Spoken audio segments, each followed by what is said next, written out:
Now, the MSU Federal Credit Union Coaches Show. I think everybody outside wants answers, and there are no sometimes answers. It's a process. I'm just looking forward to us getting on the floor and getting caught up in the crowd, but you got to do something to get the crowd going. We have been shooting the ball better. That is encouraging. We just got to make sure now we put them both together. This past week was exam week for students on Michigan State's campus, meaning there were no games played. It also means the Michigan State men's basketball team had to sit on its 77-70 loss at Nebraska on Sunday. The loss dropped the Spartans to 0-2 in the Big Ten and 4-5 on the season for just the third time under Tom Izzo. This week we had time to catch up with the Hall of Famer to see what went wrong against the Cornhuskers and what lies ahead. Well, a couple days to digest the loss to Nebraska. Just when you looked at the film, what was sort of the first takeaway, really? Well, that we played better offensively and didn't play as well defensively, especially the second half. Offensively, I thought we were better.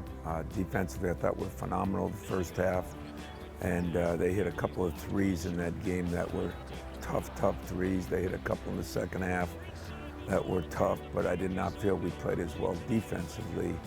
And that hasn't happened to us much this year. After the game, you were a little critical of the center position. I know I'm assuming Steven and Nick won't actually be playing, but what do you need out of that position for you guys to start winning some more games now? Well, number one, both guys have rebounded the ball pretty well. I think they had 2 and none in that game. That was the first thing. And, we need a little bit of scoring in there, and hopefully we do a better job getting them the ball, too. So critical because I know they're capable of playing better than they did. At the same time, I'm critical of everybody, especially me. When Jackson Kohler had foot surgery in the offseason, the goal and expectation was for him to be back around Christmas. He's still on track for that, correct? Well, he is. A little setback, and I say a setback because we're just not sure.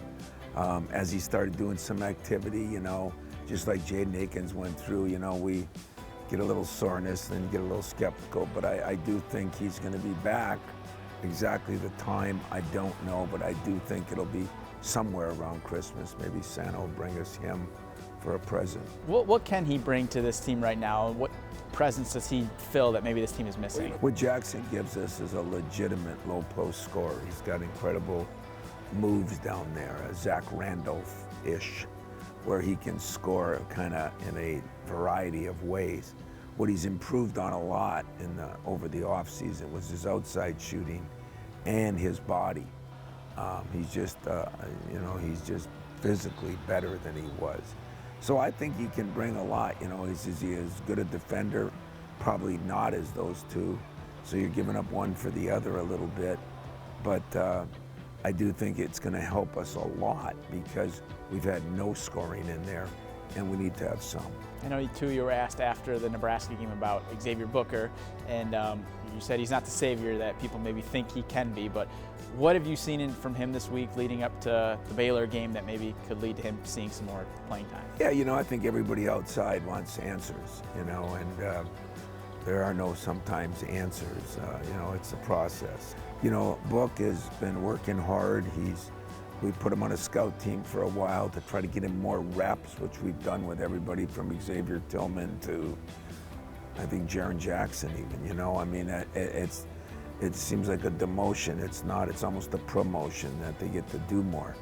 But Book's got to get his motor running, and he knows it. And I think what happens is, the social media gets so hard on these guys and hard on me, which I really don't care. But for those guys, they know where they're at. They're in practice every day. You're in practice once a week. And I think you probably would see things that you'd say he's got a ways to go yet. But that's not always discouraging. It just means that it's not as fast track as people want it to be. This Saturday, obviously a very tough test in number 6 Baylor. They have 6 players scoring in double figures this season, including a 7-foot freshman, Yves Misi, I believe is how you pronounce it. Is he fun to scout right now? Well, you know, he's more fun to scout than a couple of those guards. They've got some scorers, and they got four guys shooting over 40%. Now, the competition has been a little different for them than it has been for us, and I think that's another thing people got to realize. You know, we're about to play I think our fourth team in the top 6 or 7, maybe our fifth if you included Tennessee. So it's been different in that respect, but what a way to bounce back after finals and a couple tough losses is to play a top 6 team in Detroit in a pro arena, when I think a lot of fans will enjoy seeing us for the first time because some can't get tickets here. So I think it's a great opportunity for us. I'm anxious to see if we're ready for the task. Yeah, playing at Little Caesars Arena, obviously that's a place you guys have played before, but what do you like about playing in Detroit with a different type of Michigan State fan base? Well, I like all Michigan State fan bases, to be honest with you, but it's fun to get somewhere where they don't get to see you as much, and yet you have a strong following, and that's the way it's been most of the time there. But you know, I'm just looking forward to us getting on the floor and getting caught up in the crowd, but you got to do something to get the crowd going. We have been shooting the ball better. That is encouraging. We just got to make sure now we put them both together. If you count the exhibition against Tennessee, today's game against number 6 Baylor will be MSU's 6th game out of its last 10 to come against a team currently in the AP Top 25. Talk about a gauntlet. We need to take one quick break, and when we come back, we're going to be chatting with a player who has improved the most in the eyes of Tom Izzo. We'll see you soon.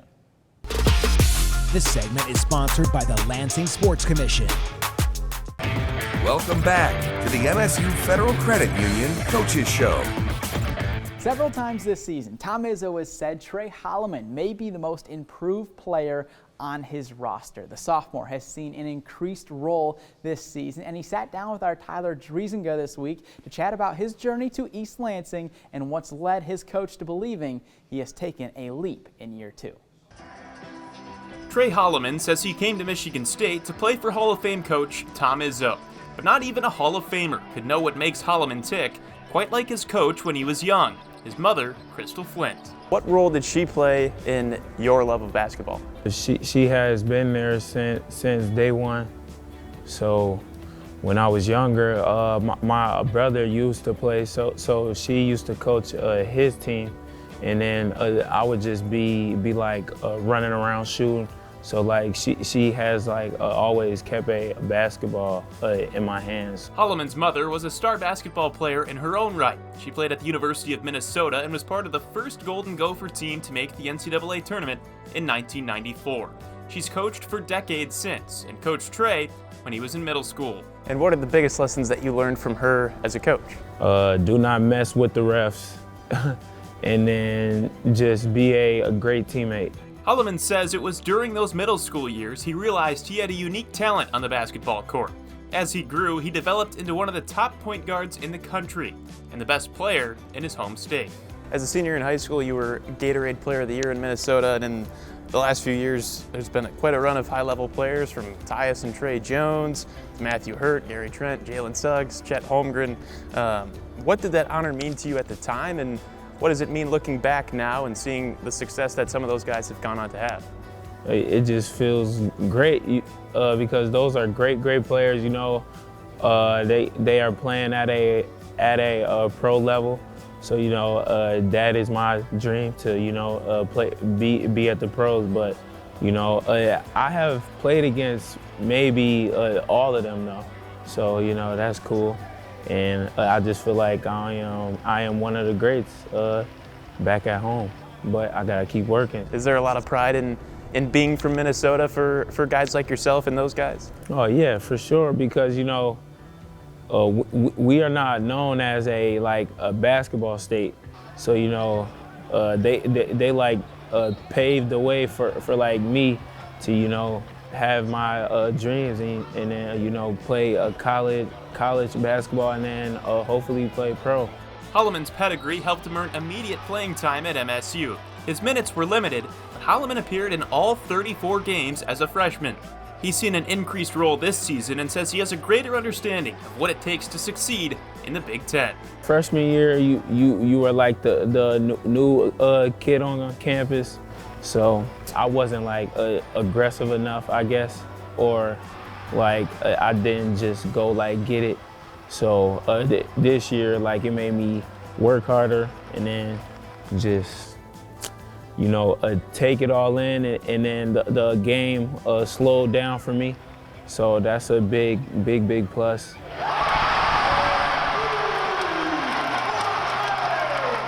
Time and time again growing up, Trey Hollman proved he was one of the very best, regardless of who he was competing against.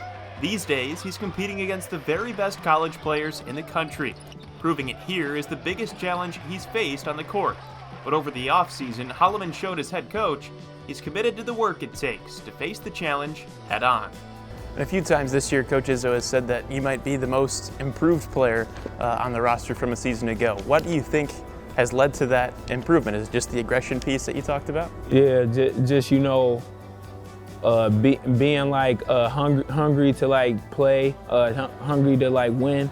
So you know, I have been in the gym, you know, a lot this summer, and I just want to prove people wrong. Hollman is averaging just over 18 minutes a game this season, as opposed to the 8 minutes a game he saw as a freshman. In fact, ever since arriving on campus, Hollman has played in every single game, and the last time he missed a game was his junior year of high school. When we come back, we're going to be chatting with another sophomore guard who has taken big leaps in her second year, but on the women's basketball team. We'll see you soon. This segment is sponsored by MSU Healthcare. Welcome back to the MSU Federal Credit Union Coaches Show. In the last 3 games for the Michigan State women's basketball team, sophomore guard Theron Halleck has come off the bench and scored in double figures, which includes a career-high 17 points in the last 2 games. We had a chance to catch up with Halleck, and she shared with us how performances like this are a dream come true. Halleck running out of time, up and in, and one!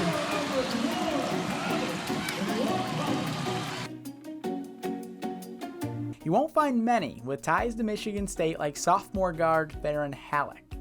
I think it was a really big part of me coming here because it's always been home. It's been a home away from home. Obviously, I'm very close to East Lansing. The Grand Rapids native basically has green and white in her blood.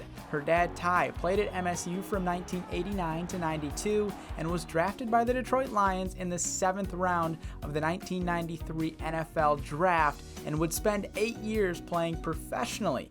Then her older brothers, Tanner and Tate, walked on to the MSU football program during Mark D'Antonio's time as head coach.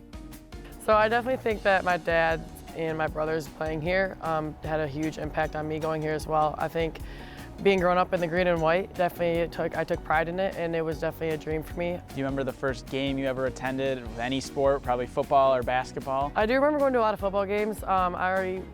Taylor Alton used to play here, and she was a good family friend of ours, and we came in and watched the game, and she was getting coached under Susie. So for that to get that experience, and we even got to go in the locker room after and just see her shoes and stuff like that was really cool. So I've been around campus a lot, and it's definitely just felt like home.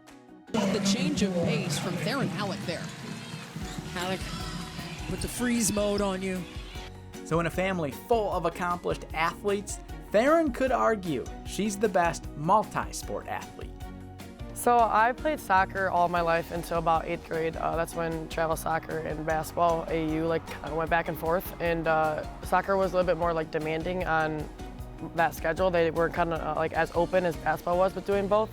So I kind of fell in love with basketball more because they were just more open and easygoing with my schedule, because it was all over the place. Then her schedule opened up with not having AAU basketball. The summer going into her senior year of high school, she was able to play both soccer and basketball at Forest Hills Central High School. Honestly, when I went to tryouts, I was like kind of nervous because I haven't like touched a soccer ball in a while. But then the second I kind of like got running a little bit and had like the ball at my feet, I was like, okay, I think I got my touch back a little.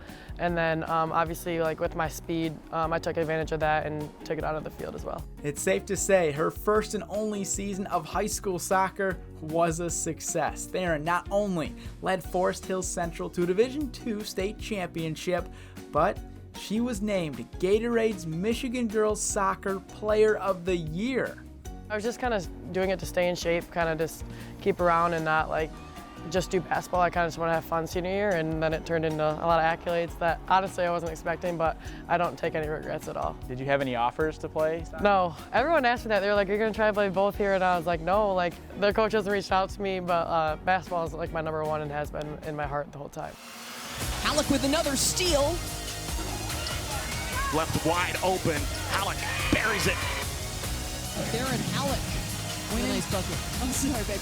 When in doubt, attack.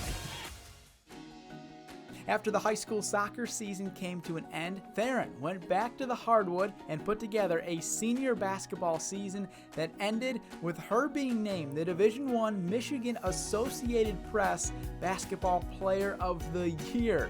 And well before then is when she realized playing basketball at Michigan State was possible. I remember, I think I got my first offer from like Grand Valley, and then like a little bit after that, Noel, my AU coach, was like, I know Michigan State's like got you on the radar, like just know that they're gonna be coming to games, like whatever. And I think it was like freshman and then like really sophomore year, like before I committed, was when they like really started to recruit me hard, and that's when I put a smile on my face to play basketball a little bit harder.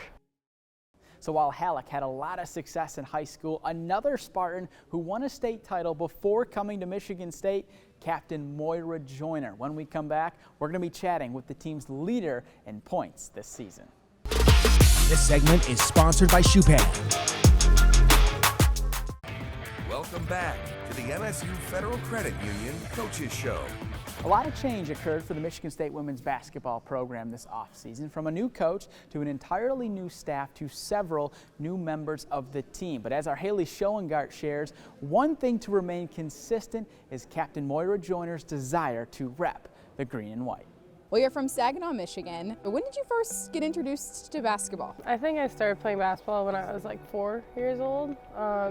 My mom and dad coached me like all the way until high school, and then I kind of got passed off. But yeah, my mom coached me at the YMCA. So the work ethic they taught me and just the family values through coaching and like always being a good teammate, I think that really rubbed off on me and like how I play in the game today.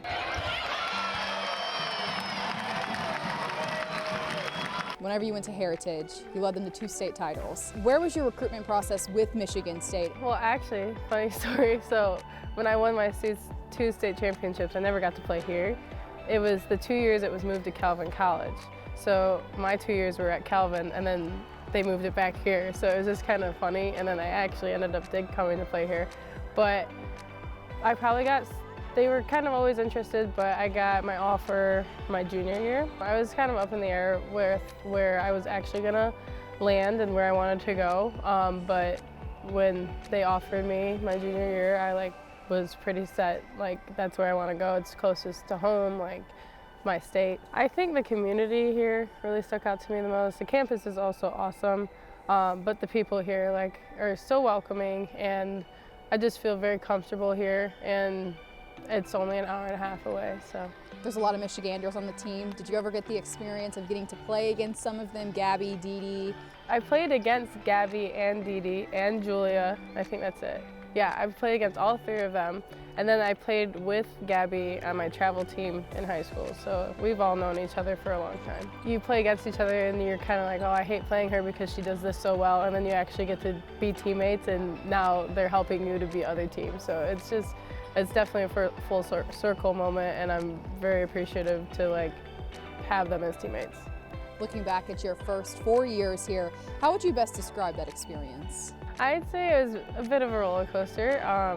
I think if you look at my career on paper, you're like, okay, well, it's pretty steady. I did a good job, but I definitely battled some injuries, and coming back from my concussions and stuff like that, it was definitely a whirlwind. But this last year, I'm just so happy I got this last year.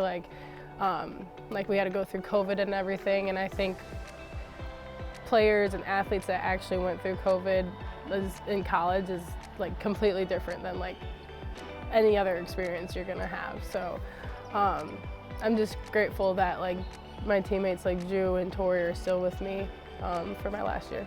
Yeah, when did you decide like, okay, 5th year is something I really want to do? I always wanted to probably take my 5th year, and with the coaching changes I didn't know really where, and I wanted to stay here but we didn't know who was coming in, and it was kind of a team decision or a bunch of teammates just saying like, okay, if we're gonna stay together.